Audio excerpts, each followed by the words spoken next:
যে প্রশ্নের জবাব আপনি যেভাবে দিতে চান সেভাবে দিবেন, না দিতে চাইলেও আমরা দিব, মানে আমরা এটা নিতে পারবো, এত অসুবিধা নাই। আমাদের প্রথম যে প্রশ্ন সেটি হচ্ছে যে জনাব তারেক রহমান দীর্ঘদিন দেশের বাইরে আছেন। আমরা দেখেছি যে 5ই আগস্টে ক্ষমতার পট পরিবর্তনের পরে শেখ হাসিনা পালিয়ে যাওয়ার পরে তিনি ভার্চুয়ালি একটি জায়গায় তার পরদিনই ভার্চুয়াল বক্তব্য দিয়েছিলেন, বিভিন্ন অনুষ্ঠানে অনলাইনে সক্রিয় থাকছেন, বক্তৃতা দিচ্ছেন। কিন্তু বিএনপির পক্ষ থেকে কি আসলে দেশের পক্ষ থেকে এই দাবি আছে তাকে দেশে আসার, বা তারা মানে বিএনপি কখন মনে করে যে জনাব তারেক রহমানের দেশে ফেরা উচিত, মানে সে সময়টা কখন হতে পারে? না, এখানে আপনার যে প্রশ্ন আছে তার মধ্যে দু তিনটি আপনার দিক আছে। একটা হচ্ছে আপনার বলছেন যে বিএনপি দাবি তুলছে কিনা। এখানে এখন যে অবস্থা আছে তাতে বিএনপি দাবি তোলার প্রয়োজন নেই। এখন it will decided by Tarique Rahman himself, এবং পার্টিও সেটাই অপেক্ষা করছে।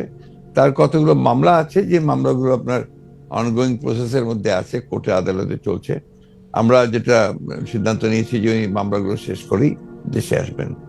আপনার কাছে যৌক্তিক সময়টা কত মনে হয় যে এই সরকারের কাছে কতটা সময় আসলে দেওয়া উচিত সরকারকে আসলে যৌক্তিকভাবে?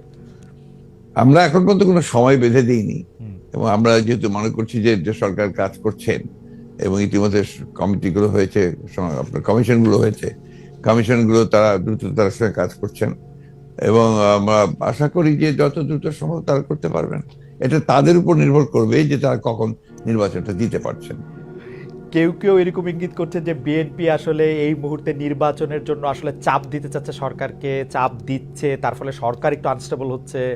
এইটা কি ঠিক? আবার অন্যদিকে সরকারের একটা জায়গা থেকে মনে হচ্ছে যে সরকার 2 বছর 4 বছর, হঠাৎ করে ডক্টর ইউনূস এটা 4 বছরের কথা বলাতে সেটা নিয়েও একটা বিভ্রান্তি তৈরি হয়েছে। আপনি আমাদের এটাকে কিভাবে দেখেন?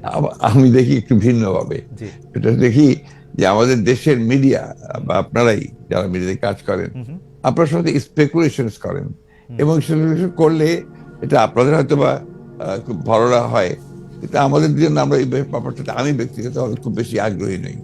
কারণ আমরা এই আপনি যে কথাগুলো বললেন তার একটার সঙ্গে কোনো বাস্তবতার মিল নেই, এবং আমরা সেই ধরনের কোনো চিন্তা করছি না বা সে ধরনের করছেও না। এবং আমি এখন পর্যন্ত দেখিনি যে আপনার সরকার, যারা ইন্টারিম গভর্নমেন্ট আছেন তারা বেশি সময় থাকতে চান, 4 বছর থাকতে চান। কথাগুলো সেভাবে আসেনি, এগুলো আপনার মিসরিপ্রেজেন্টেড হয়েছে মিডিয়াতে। আর দ্বিতীয়ত আমরা যেটা বলছি, আমরা বলছি যে আমরা চাই যে আপনার একটা যৌক্তিক সময়ের মধ্যে সংস্কারগুলো হয়ে যাক, হয়ে গেলে আমরা অবশ্যই নির্বাচনে যেতে চাই। আপনারা যৌক্তিক সময়টা, মানে হ্যাঁ আমাদের দোষ আছে জনাব মির্জা ফখরুল আলমগীর, আমরা ঠিকই। আমি দোষের কথা বলছি না, মানে মানে আমি দোষের কথা বলছি না। আমাদের কথা বলছি যে মিডিয়া আপনার স্পেকুলেট করেন, স্পেকুলেশন মিডিয়া করতেই পারে, কিন্তু আমরা যেটা বাস্তবতা আমি আপনাকে সেটাই বলছি। আপনি যদি অনুমতি দেন আমাদের অবস্থাটা আমরা একটু বলি, যে আমাদের কাছে মনে হচ্ছে যে নির্বাচন সংস্কার মানে কিছু বলা হচ্ছে যে কিছু যৌক্তিক সংস্কার করে যদি নির্বাচনটা না দেওয়া হয় তাহলে বিএনপি যখন ক্ষমতায় আসবে বা অন্য কেউ যখন ক্ষমতায় আসবে তারাও আসলে একই সরকারের সমান ফেসিস্ট হতে পারে, গত সরকারের সমান। তো সেইটা চিন্তা করে তাদেরকে সংস্কারের কথা বলা হচ্ছে। আমি এটার সঙ্গে একেবারেই একমত নই। আমি ঘোরতর আপত্তি জানাচ্ছি, তীব্র প্রতিবাদ জানাচ্ছি। বিএনপির সঙ্গে ফ্যাসিস্ট আওয়ামী লীগের তুলনা করার কোনো কারণই থাকতে পারে না। কারণ বিএনপি ইজ এ পার্টি, যে দলটা বহুদলীয় গণতন্ত্র নিয়ে এসেছে। আওয়ামী লীগ একদলীয় শাসন ব্যবস্থা বাকশালে ছিল, আমরা বহুদলীয় গণতন্ত্র নিয়ে এসেছি। আমরা সংসদীয় গণতন্ত্র নিয়ে এসেছি, ম্যাডাম জিয়া নিয়ে এসেছেন। আমরা তত্ত্বাবধায়ক সরকার বিধান পাশ করেছি পার্লামেন্টে, এবং আমাদের কাছে ফ্যাসিস্ট আবার এখন পর্যন্ত তো প্রশ্নই উঠতে পারে না। আমাদের যে পার্টির স্ট্রাকচার, আমরা যে কাজ করেছি সেগুলো সমস্ত গণতন্ত্রের পক্ষে গেছে, এবং 14 বছর লড়াই করেছি তো ফ্যাসিস্ট হওয়ার জন্য নয়, গণতন্ত্রকে প্রতিষ্ঠা করবার জন্য।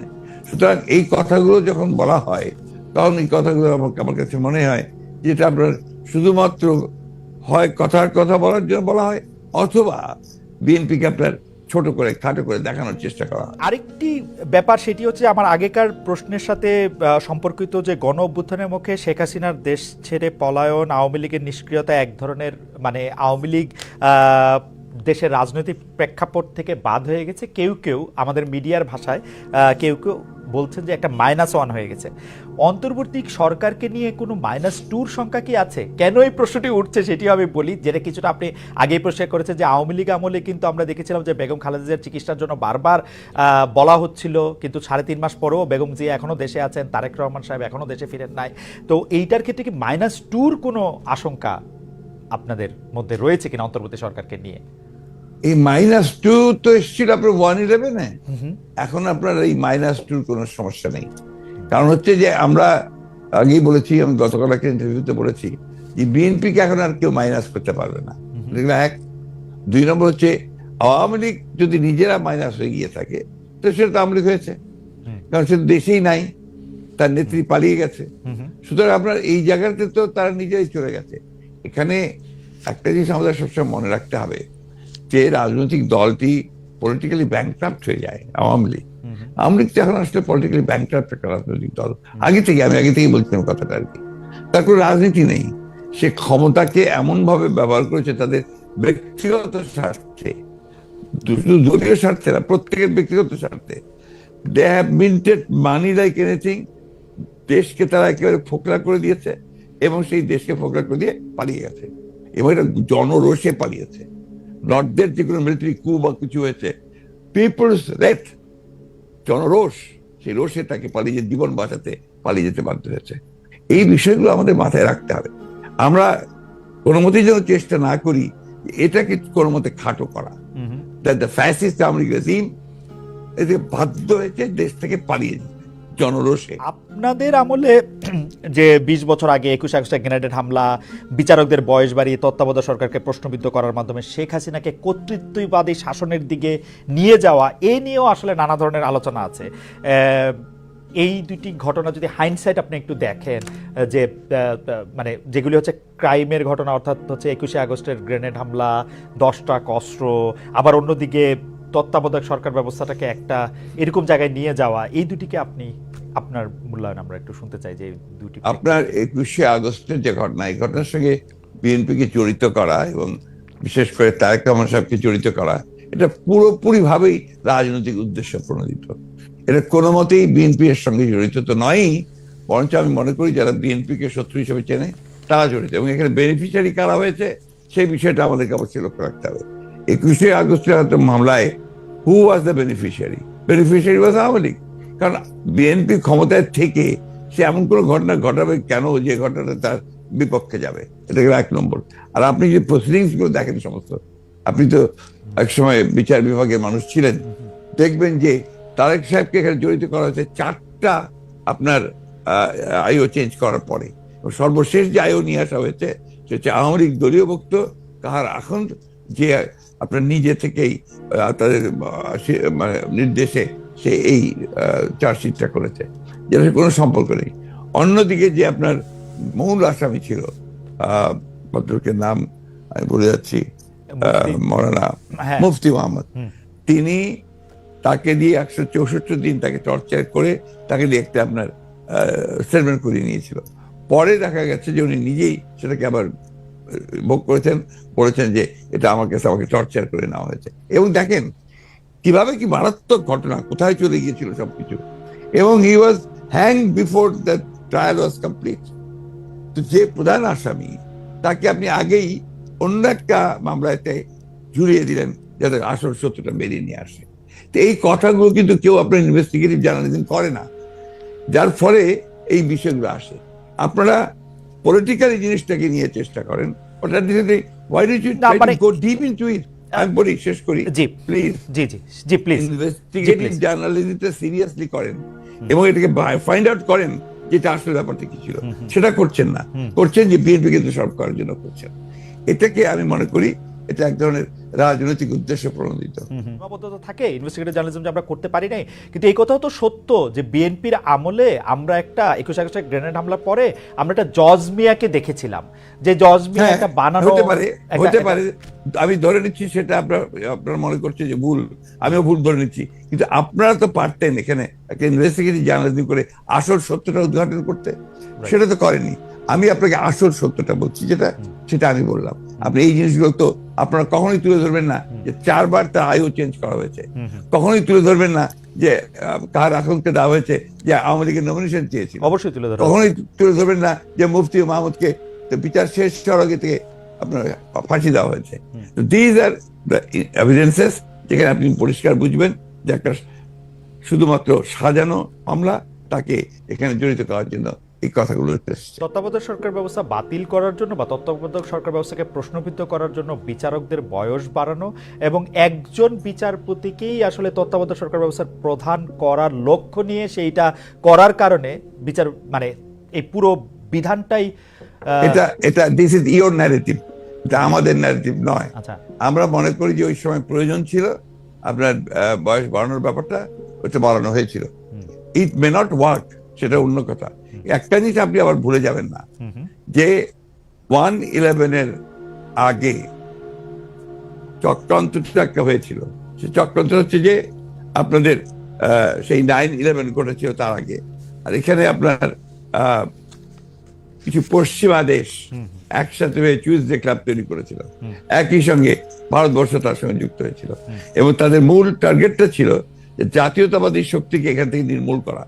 এবং যেহেতু তারেক রহমান সাহেব জাতীয়তাবাদী শক্তির উঠতি নেতা ছিলেন, হি ওয়াজ দ্য রাইজিং লিডার, সুতরাং তাকে আপনারা মেলাইন করার জন্য, ভাবমূর্তি নষ্ট করার জন্য একটা পরিকল্পিতভাবে এই চক্রান্তগুলো করা হয়েছে এবং এই ক্যাম্পেইনটা চালানো হয়েছে, হুইচ ইজ টোটালি পলিটিক্যাল। এবার অন্তর্বর্তীকালীন সরকারের আগমনটাও কি আপনার কাছে একটা চক্রান্তের বিষয় বলে মনে হয়? কারণ আমরা দেখি যে প্রশ্নই উঠতে পারে না, প্রশ্নই উঠতে পারে কারণ না। আমরা দেখেছি এবারকার অন্তর্বর্তী সরকারের যে আগমন, এটা একটা জনগণ ছাত্রদের একটা সম্মিলিত আপনার আন্দোলন, একটা আপনার অভ্যুত্থানের ফলে। এখানে আপনি চক্রান্ত দেখছেন কোথায়? আমি এটাকে দেখছি যে এটা একটা বাংলাদেশের জনগণের একটা পুরোপুরিভাবে একটা বিপ্লবের আকাঙ্ক্ষা থেকে এটা এসেছে, এবং সেখান থেকে এসেছে যে they want to get rid of this fascist government, Hasina government, murderer. তার বিরুদ্ধে আজকে আপনার জনগণ ফুঁসে ওঠে। আপনি চিন্তা করে দেখেন, আপনি তো দেশে ছিলেন না, সেই সময় যদি দেশে থাকতেন তাহলে দেখতেন শিশু, নারী, বৃদ্ধ কেউ ঘরে ছিল না, সব বেরিয়ে পড়েছিল। কারণ এই ফ্যাসিস্ট আমেরিকার হাতে প্রায় শত শত হাজার হাজার ছেলে মেয়েরা নিহত হয়েছে, হত্যা করেছে। না, দেশে না থাকলেও আমি আসলে এই খবরগুলি সবসময় দেখছিলাম আমার নিজস্ব সোর্স থেকে। আমাদের লোকজন এখন তো আমি মনে করি যে আমাদের সকলের উচিত, যারা আমরা দেশকে ভালোবাসি, গণতন্ত্রে বিশ্বাস করি, আমাদের এই বিষয়গুলোকে হাইলাইট করা। আমরা ফ্যাসিস্টদের যে বয়ান, যে বক্তব্য, সেই বক্তব্য যেন ফিরে না যায়। না, অবশ্যই আপনি যে প্রশ্নগুলো আনলেন, এর সবই হচ্ছে আপনার ফ্যাসিস্টদের সময়কার কথায় আসি। এইবারের যেটিকে আপনি জনগণ এবং ছাত্রদের আন্দোলন আপনি বলছেন, যে আপনার কাছে কি মনে হয় না যে এই আন্দোলনটি বিএনপির নেতৃত্বে হলে, বা বিএনপি যত বছর ধরে এই আন্দোলনটি করতেছিল, সে বিএনপির নেতৃত্বে যদি আন্দোলনটি সফলতা পেত, তাহলে আসলে এই যে সরকার এবং সরকারের মধ্যে যে বিভিন্ন দুর্বলতার কথা আমরা শুনছি নানাভাবে, সেটি হতো না? আবার অন্যভাবে প্রশ্ন করলে, যে এই আন্দোলনটিতে যে বিএনপি নেতৃত্ব দিয়ে সফল হতে পারলো না, সেইটাকে আপনি কিভাবে মূল্যায়ন করেন? দুটো জিনিস। একটা হচ্ছে যে এখানে আপনার বিএনপি নেতৃত্বে হলে অনেক ভালো হতো, বিএনপি নেতৃত্বে হয়নি এ কথাটা বলছেন কেন? বিএনপি তো এর মধ্যে শেষ দিন পর্যন্ত, শেষ মুহূর্ত পর্যন্ত ছিল। এই আন্দোলনে, এই ছাত্র জনতার আন্দোলন শুরু হয়েছে 2 মাস হলো, তার আগে তো আমরা মাঠে, এবং আমরাই আপনার মাঠেছি, আমরা জেলে গেছি, আমাদের 60 লক্ষ লোকের বিরুদ্ধে মামলা হয়েছে, আমাদের 700-এর উপরে মানুষ আপনার গুম হয়ে গেছে, ইলিয়াস আলী সহ।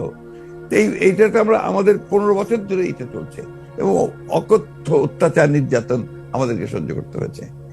এবং ছাত্ররা যখন এসছে, তখন আপনার তারা যে প্রথমে কোটা আন্দোলন, তারপরে সেই হত্যা, পরে সাথে সাথে তারা আপনার এক দফা আন্দোলনে গেছে। We have given total support to them. আপনি সেই সময়কার পত্রিকাগুলো দেখুন, আমার বক্তব্যগুলো দেখুন। আমি প্রতিদিন সেই সময় আপনার প্রেস কনফারেন্স করেছি, ওই কয়েকটা দিন, এবং ওই দিন সম্পূর্ণ আমি ছিলাম। আমরা এখানে বিভক্তি আনতে চাই না। আমরা এখানে মনে করি, এটা বিভক্তি না। আমি আমার বক্তব্যটা শেষ করে ফেলি ভাইয়া। জি জি, প্লিজ প্লিজ। এটা হচ্ছে যে এই বিষয়টাকে আমরা এক করে দেখতে চাই। এখন যে কোনো ধরনের একটা মিসআন্ডারস্ট্যান্ডিং তৈরি হওয়া, বা একটা ভুল বুঝবুঝি হওয়া, সমঝোতার অভাব হওয়া, এটা কিন্তু দেশের জন্য এই মুহূর্তে এতটুকু মঙ্গলজনক হবে না। এটা আমি আপনার সাথে দ্বিমত পোষণ করছি না, কিন্তু আপনি বলছেন যে আপনি আসলে সাপোর্ট দিয়েছিলেন, আপনার সেই ব্যাপারে কোনো সন্দেহ নেই। আমরা প্রতিদিন আপনার বক্তব্য আমরা মিডিয়ায় দেখেছি, সরাসরি দেখেছি, বক্তব্য দেখেছি। আমার প্রশ্ন, আপনারা তো সাপোর্ট দিয়েছিলেন, কিন্তু লিডারশিপটা ছিল যে আসলে ছাত্রদের হাতেই, তাই তো? মানে এটা নদী এই জায়গাটাতে আপনি যাচ্ছেন কেন? আমরা তো লিডারশিপ, এখানকার লিডারশিপটা আমরা ক্লেম করিনি। আমরা ক্লেম করেছি যে আমরা শেষ মুহূর্তের লিডারশিপটা আমরা দিয়েছি, একটা ক্লেম করেছি, করিনি তো? ওটা যাচ্ছেন কেন?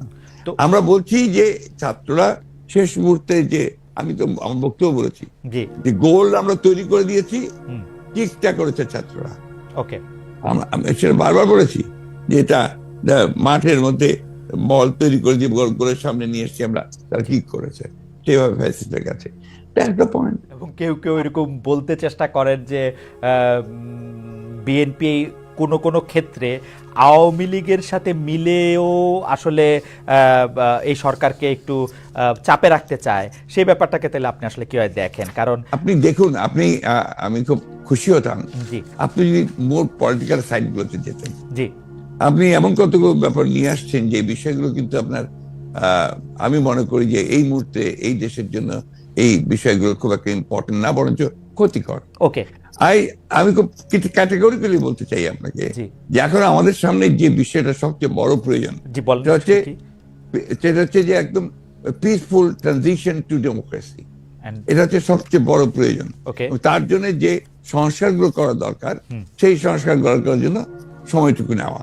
আমরা ওই দিকে যেতে পারলে আমরা মনে করি যে জাতির যে চ্যালেঞ্জ মোকাবেলা করছে সেটাকে বহুলাংশে সম্ভব হবে আপনার নেওয়া, একই সঙ্গে আমরা সামনের দিকে এগিয়ে যেতে পারবো। আপনি আসলে এটি আমাদের স্বীকার করতেই হবে যে আপনি বরাবরই এই ব্যাপারে কনসিস্টেন্ট। আপনি সারা এই ব্যাপারটি, এমন কি অগস্টে শেখ হাসিনা পালিয়ে যাওয়ার পর সেই অগাস্ট থেকে আপনি বলে আসছেন যে আওয়ামী লীগকে বাদ রেখে নিষিদ্ধ করে নির্বাচন, গণতন্ত্র ঠিকঠাক চর্চা হবে না। আমি প্যারাফ্রেজ করছি, correct me if I am রং।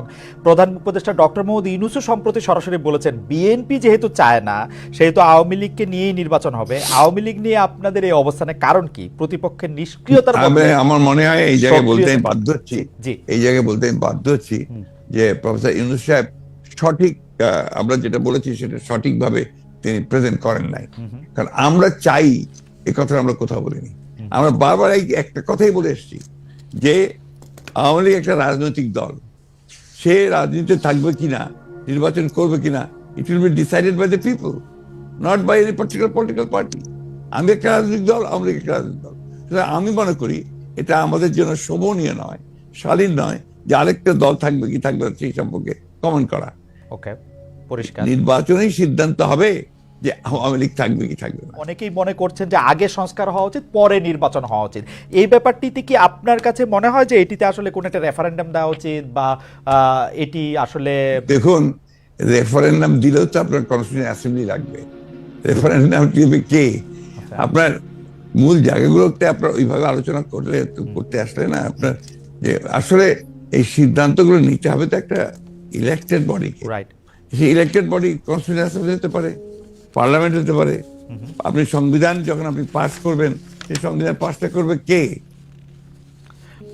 কে করবে? Who's the authority? সংবিধান নিয়ে যখন কথা উঠলো তখন আরেকটা জনপ্রিয় কথা এরকম যে এই সরকারের আসলে সংবিধানের এত অনুগামী হওয়া দরকার ছিল না যে আসলে সংবিধানটাকে, আপনি কি এটা কেন সরকারের সংবিধান নিয়ে অনুগামী হওয়া দরকার ছিল না কেন? কারণ এটি ফ্যাসিস্ট হাসিনার সংবিধান, মানে যারা যেটি বলছেন সেটির কথা আমি বললাম আর কি। বিষয়টা তো হচ্ছে কি, ফ্যাসিস্টের সংবিধানকে আপনি বিপ্লব করে উড়িয়ে দেন, বাতিল করে দেন, সেটা আপনারা করেন নাই। সেটা তো এই সরকার করে নাই, বা তারা করতে পারে নাই। এটা যদি আপনার বাতিল করে দিত, সংবিধানকে উড়িয়ে দিত, একটা বিপ্লবী সরকার গঠন করতো, তাহলে এই প্রশ্নগুলো আসতো। এখন এই প্রশ্নগুলো অবান্তর। এখন এই প্রশ্নগুলো করা মানেই হচ্ছে আপনার পিছন থেকে চলে যাওয়া এবং এটাকে ড্র্যাগ করা। আমি মনে করি এই আলোচনাগুলো খুব বেশি প্রয়োজন নেই। শুধু একটু এটা জানতে চাই যে এটা যে আসলে ওরা বিপ্লবী সরকার করতে পারলো না, তখন যে সংবিধানটাকে উড়াই দিতে পারলো, এর পিছনে কি কোনো কারণ আছে? আপনাদের কোনো পরামর্শ আছে? বা ডক্টর, আমি জানি না, তাদের তো আসলে একটা জিনিস আপনারা কেন ভুল করছেন, যখন এই আপনার এই বিপ্লব হয় তখন কি ছাত্রদেরই বা আপনার কোন রকমের একটা অর্গানাইজড পলিটিক্যাল পার্টি। দেখেন, একটা বিপ্লব করতে হলে একটা বিপ্লবী সংগঠন দরকার, বিপ্লব করতে হলে একটা বিপ্লবী সেনাবাহিনী দরকার। এই বিষয়গুলোতে আমরা সবাই যা যা খুশি বলে যাচ্ছি, যার যেমন খুশি। এটা ঠিক না তো। আপনার বাস্তবতা সব কথা বলতে হবে, তাত্ত্বিক কথার সঙ্গে সঙ্গে বাস্তবতা থাকতে হবে। তো আমার কাছে মনে হয় যে এই বিষয়টি আপনি যেভাবে পরিষ্কার করলেন সেটি আগেও আপনি বলেছেন, সেটি আসলে পরিষ্কার হলে আমাদের সবারই সুবিধা। এখন কেউ কেউ বলছেন এটি বিপ্লব না গণ অভ্যুত্থান না কি, সংবিধান থাকতে হবে না রাখতে হবে, সেটি নিয়ে আসলে অনেক কথা। রাষ্ট্রপতি এটা নিয়ে আপনার এগুলো নিয়ে আমার খুব মাথা ব্যথা নাই ভাই। আমি আপনাকে খুব পরিষ্কার করে একটা কথা বলি খালেদ সাহেব, জি, I am a totally a democrat. আমি একটা আপাদমস্তক গণতন্ত্র বিশ্বাসী মানুষ, এবং এই গণতন্ত্র বিশ্বাসী মানুষ বলি আমি গণতন্ত্রের কথাই সবসময় বলি। এটা তো হয়তো কেউ এগ্রি করবে, কেউ এগ্রি করবে না, কেউ বিভিন্ন কথা বলবে, কেউ বুঝতে পারবে না। কিন্তু আমি এটা বুঝি, যেহেতু একসময় বিপ্লবী দল করেছি, একসময় বিপ্লবের কথা বলেছি, বিপ্লবও করেছি, যুদ্ধও করেছি। আমি যেটা বুঝি সেটা হচ্ছে যে বিপ্লব যদি কেউ করতে চায় তাহলে তাদেরকে বিপ্লবী সংগঠন লাগবে, বিপ্লব যদি করতে হয় তাদেরকে বিপ্লবী সেনাবাহিনী লাগবে। তা নাহলে ওই বিপ্লবকে এক মুহূর্তের জন্য কন্টেইন করা যাবে না। আমরা 5 আগস্টের পরে এইটা খুব দেখতেছি যে বিএনপির সমালোচনা করতেছেন জামায়াতের আমির, বিএনপিকে ইঙ্গিত করে এরকম কথাও বলা হয়েছে তাদের তো নির্বাচনও লাগে না। আওয়ামী লীগ ইতিমধ্যে যা দখল করেছিল, আওয়ামী লীগ ফুটপাত থেকে শুরু করে সব বিএনপি দখল করে নিয়েছে, যা আওয়ামী লীগ 15 বছর সাজিয়েছিল তা দখল করে নিয়েছে, 80 ভাগ দখল করে নিয়েছে, ইত্যাদি ইত্যাদি। এই ব্যাপারটাকে আসলে পলিটিক্যালি আপনি কিভাবে দেখছেন? যে মানে আসলে মানে আমি পলিটিক্যালি ভাই ভিন্নভাবে দেখি। আমি ব্যক্তিগতভাবে আমি খুব পজিটিভ মানুষ, আর আমি আপনার ঠিক ওই নিন্দুকের পর্যায়ে পড়ি না ব্যক্তিগতভাবে। মেবি আমার পলিটিশিয়ান হিসেবে দুর্বলতা হতে পারে। আমি প্রত্যেকটা জিনিসকে আপনার সামনে ফরওয়ার্ড লুকিং দেখতে চাই এবং একটা পজিটিভ ভাবে দেখতে চাই। তো সেই কারণেই আপনার জামাত ইসলাম কি বললো না বললো, কবে কি বলেছে না বলেছে, এগুলো আমি খুব বেশি দেখি না। আপনাকে আমি সত্য কথা বলছি। আমি মনে করি যে জামাত ইসলাম আমাদের সঙ্গে ইতিপূর্বে ফ্যাসিস্ট বিরোধী আন্দোলন করেছে, ছিল। তারা যদি, আমরা যুগপৎ আন্দোলন করেছি, তারা যদি আমাদের সঙ্গে আবারও থাকে এবং করে, তখন আমরা সেগুলো চিন্তা করে দেখবো যে তাদের সঙ্গে আমরা কাজ করতে পারবো কি পারবো না। জামাত ইসলামের সঙ্গে এই যে একটা বিরোধ সৃষ্টি করার চেষ্টা, বা অন্যান্য দলগুলোর সঙ্গে বিরোধ সৃষ্টি করার চেষ্টা, গণতান্ত্রিক দলগুলোর সঙ্গে বিরোধ সৃষ্টি করার চেষ্টা, এটাকে আমি মনে করি এটা বোধহয় গণতন্ত্রের জন্য খুব শুভঙ্কর, শুভ নয়। উপদেষ্টা পরিষদে কারা থাকবেন, কারা অন্তর্ভুক্ত হবেন, সেই ক্ষেত্রে আমরা এটি শুনতে পেয়েছি যে এই সরকার সবসময় আপনাদের মতামত চাইছে। তো না না না, লেট মি ভেরিফাই। প্রথম যে কমিটি গঠন হয় তখন আমাদের কিছু প্রস্তাব ছিল, পরামর্শ ছিল, তার সবগুলো হয়েছে তাও না। কিন্তু পরবর্তীকালে আর কোন উপদেষ্টার আপনার ইনক্লুশন বা এক্সক্লুশন, এটার সঙ্গে আমাদের কোনো সম্পর্ক নাই, এবং আমাদেরকে কোনো জিজ্ঞাসা কেউ করেনি, করার প্রয়োজন হয় কি। আসলে এই যে 3 মাস, 100 দিন, 105 দিন এই সরকার বা সরকারের যারা সমর্থক আছেন তাদের আচার আচরণ আপনার কাছে মানে গণতন্ত্রের নম্বরের খাতায় মানে আপনি কত দিবেন? মানে এটাকে মানে যেহেতু তারা এই প্রশ্নটা আমাকে আপনার বণিক বার্তার সম্পাদক সাহেব করেছিলেন। জি, আমি তাকে উত্তর দিয়েছি যে আমি আগে শিক্ষকতা করতাম, তখন আপনার খাতা দেখতাম, স্কোর দেখতাম, স্কোর করতাম। এখন তো আপনি পলিটিক্সে, এখন তো আপনি স্কোর আমি সেভাবে দেই না। আমি স্কোর দেই জনগণের রায়ের ভিত্তিতে। আচ্ছা, মানুষ ভোট দিয়ে কোন রায় দিচ্ছে, দ্যাট ইজ মাই স্কোর, আমি সেটা দেখি। আমি মনে করি যে একটা আনফর্চুনেটলি কনসার্টেড ক্যাম্পেইন আর এফোর্ট যে এই সরকারকে হেয় প্রতিপন্ন করা, তাদেরকে ছোট করে খাটো করে দেখানো, এটা একটা আছে একটা সাইড থেকে, একটা কর্নার থেকে। এটা তো মারাত্মক। এই সরকারকে আমাদেরকে সহযোগিতা করতে হবে, তাদেরকে আমাদের সফল করার চেষ্টা করতে হবে। ভুল ত্রুটি তো থাকবেই, তারা তো আপনার অভিজ্ঞ, একেবারে রাজনীতি অভিজ্ঞ, রাষ্ট্র পরিচালনার সবাই যে অভিজ্ঞ তা তো না, but they have the intention to do good. তারা ভালো করতে চায়, লেট আস সাপোর্ট দেম। আমাদের ছেলেরা এসছে এগিয়ে, তাদেরকে আমাকে সমর্থন করতে হবে, এটা বাস্তবতা। কেন সবসময় নেগেটিভ দেখবো? Let us let us see it positively. না, এটা ধরেন আপনাকে নিয়ে আমি যত কাগজপত্র, রেকর্ডিং, ভিডিও সব দেখতে বসছি, তখন বিএনপির সবগুলি নিয়ে আমার কাছে মনে হচ্ছিল যে আপনারা আসলে এই সরকারকে আর সময় দিতে চান না। যেমন আমি এই সরকারকে আর সময় দিতে চাই না, আমি মনে করি এই মুহূর্তে নির্বাচন হওয়া উচিত, আমার কাছে গণতন্ত্র শেষ কথা। কিন্তু আপনার কথা শুনে মনে হচ্ছে যে আপনি আসলে যৌক্তিক সময় দিতে চান, এবং যৌক্তিক সময়টা আসলে কতদিন সেটাও আপনি বলতে চান না, সেটা আসলে 3 বছরও হইতে পারে। তো এটা একটা মানে না না, ভুল কথা। আপনি আবার যে বলেন 3 বছর হতে পারে, 3 বছর কখনোই যৌক্তিক সময় নাই। এবং আপনার আমি যৌক্তিক কথাটা আপনার ব্যাখ্যাটাকে আমরা সঠিকভাবে নিতে হবে। একটা অর্থাৎ একটা এই যে সংস্কার কয়েকটা কথা আমি বলেছি, সংস্কার তো শেষ হয়ে যাচ্ছে 30 ডিসেম্বরের মধ্যে, নভেম্বরের মধ্যে সাবমিট করবে, 31 ডিসেম্বরের মধ্যে সমস্ত চূড়ান্ত সাবমিট হবে, তারপরে আলোচনা হবে, তারপরে আমার তো মনে হয় এটা খুব বেশি সময় লাগার কথা নয়। কিন্তু গভর্নমেন্টের যারা সাপোর্টার তারা বলছে যে একটি নির্বাচন থেকে আরেকটি নির্বাচন দেওয়ার জন্য এই আন্দোলন হয় নাই, আন্দোলনটি হয়েছে অনেক কিছুকে সামনে রেখে। অনেক যারা এই কথা বলছে, যারা এই কথা বলেছে, তারা সবাই আন্দোলনের সঙ্গে কতটা জড়িত ছিল সেটা আমি জানি না। আমরা 15 বছর ধরে আন্দোলন করছি, আমরা কিন্তু কখনোই একথা, আমরা 31 দফা তো আমরা দিয়েছি 2 বছর আগে, সংস্কারের কথা আমরা বলেছি। একটি নির্বাচন থেকে আরেকটি নির্বাচন কেন দরকার এটা তাদেরকে বুঝতে হবে। সংস্কার করে আরেকটি নির্বাচন দরকার, নির্বাচন ছাড়া গণতন্ত্রের রাস্তাটা, ফটকটা ওটাই, গেটটা সেটাই। সেখানে আপনাকে যেতে হলে নির্বাচন করেই যেতে হবে। কারা, কে, who is eligible to rule this country, কারা দেশ চালাবে, এই কথাটা তো আপনার জনগণই ঠিক করবে। সেই জন্যই নির্বাচন is the only only alternative.